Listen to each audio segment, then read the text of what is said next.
আলহামদুলিল্লাহি রব্বিল আলামিন সালামুন আলাল মুরসালিন রব্বি আউযুবিকা মিন হামাজাতি শায়াতিন ও আউযুবিকা রব্বি আহিয়াদুরুন বিসমিল্লাহির রহমানির রহিম ওয়াতাসিমু বিহাবলিল্লাহ জামিয়া ওয়ালা তাফাররাকু রব্বিশরাহলি সদরি ওয়াইশিরলি আমরি আহলুল উকদাতাম মিন লিসানি ইয়াফকাহু কাওলি।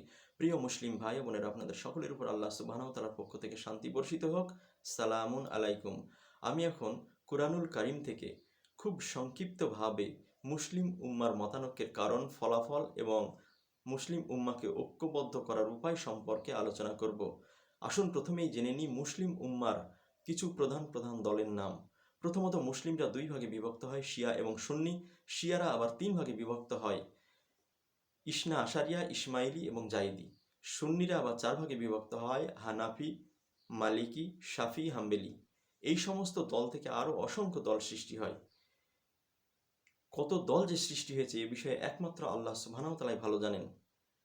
মুসলিম উম্মার এই মতানৈক্যের প্রথম এবং প্রধান কারণ হলো পারস্পরিক হিংসা বিদ্বেষ।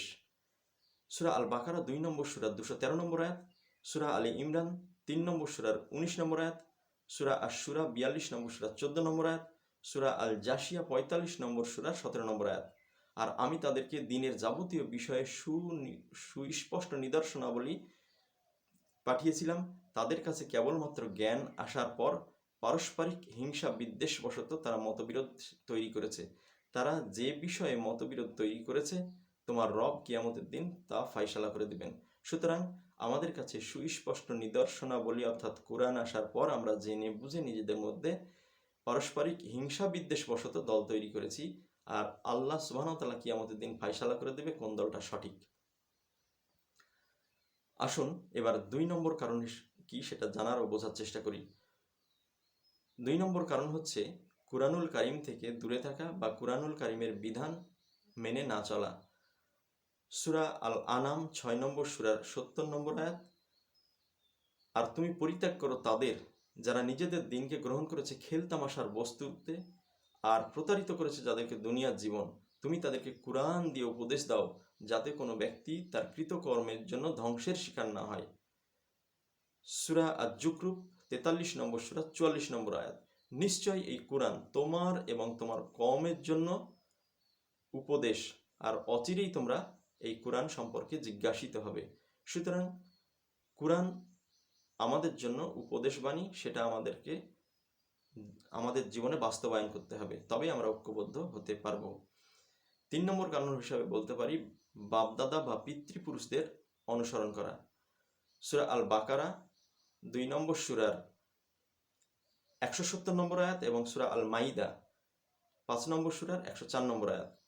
আর যখন তাদেরকে বলা হয় এসো সেই পথের অনুসরণ করি যা আল্লাহ নাজিল করেছে, তখন তারা বলে আমরা তো সেই পথের অনুসরণ করব যে পথের উপর আমরা আমাদের বাপদাদাদের পেয়েছি, যদিও তার বাপদাদাদের কোনো জ্ঞানই ছিল না এবং তারা হিদায়াতপ্রাপ্তও ছিল না।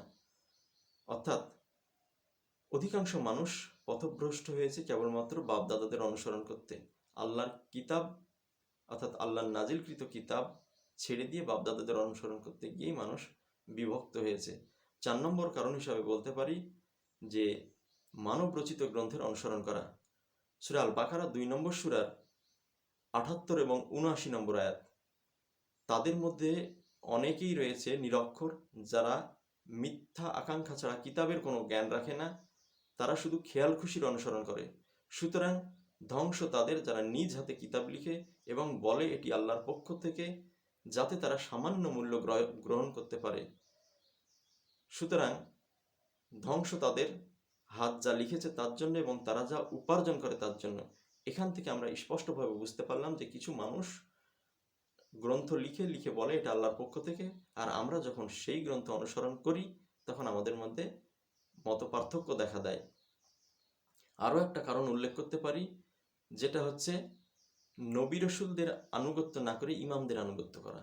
যেমন যুগে যুগে আল্লাহ সুবহানাহু ওয়া তাআলা মানুষকে সুপথ প্রদর্শনের জন্য নবী রাসূল পাঠিয়েছে। তাদের নামে আমরা এ পর্যন্ত কোনো দল তৈরি হয়েছে বলে আমরা জানি না, কিন্তু আমরা জানি বিভিন্ন ইমামের নামে দল তৈরি হয়েছে। যেমন ইমাম মালিকের নামে তৈরি হয়েছে মালিকি মাযহাব। আরও মাযহাবের নাম আপনারা জানেন যে ইমামদের নামের উপর নির্ভর করেই সেগুলো তৈরি হয়েছে। আমরা যদি ইমামদের অনুসরণ না করে আমরা যদি আল্লাহর প্রেরিত রসুলদের অনুসরণ করি তাহলে আমরা ঐক্যবদ্ধ হতে পারবো। আর আমাদের মধ্যে এই মতবিরোধের কারণে আমরা সারা বিশ্বে আজ লাঞ্ছিত, বঞ্চিত, অপমানিত হচ্ছি এবং আমাদেরকে আল্লাহ সুবহানাহু ওয়া তাআলা পরকালেও শাস্তি দেবেন। আল্লাহ সুবহানাহু ওয়া তাআলা সুস্পষ্টভাবে উল্লেখ করেছেন। যেমন সূরা আল আনাম ৬ নম্বর সূরার ১৫৯ নম্বর আয়াত।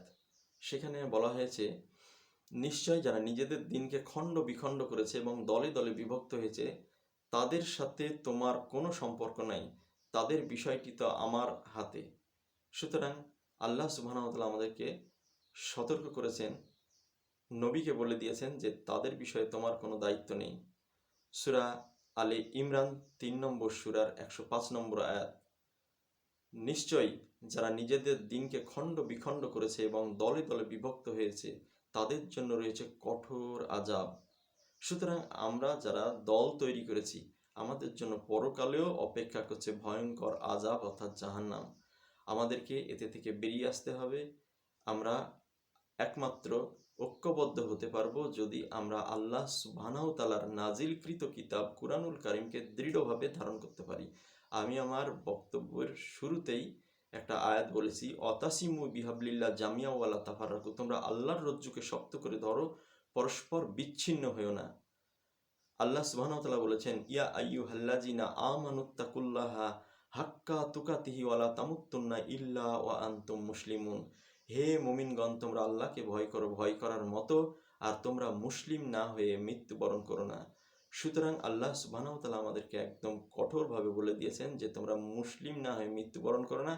আর যদি মুসলিম না হয়ে মৃত্যুবরণ করো তাহলে তোমাদের জন্য রয়েছে পরকালেও কঠোর আযাব। সুতরাং আসুন আমরা আল্লাহ সুবহানাহু ওয়া তাআলার নাজিলকৃত কিতাব কুরআনুল কারীমকে দৃঢ়ভাবে ধারণ করি। এখানে কোনো শিয়া নাই, সুন্নি নাই, এখানে কোনো হানাফি নাই, এখানে কোনো মালিকি নাই, এখানে কেবলমাত্র মুসলিম আছে।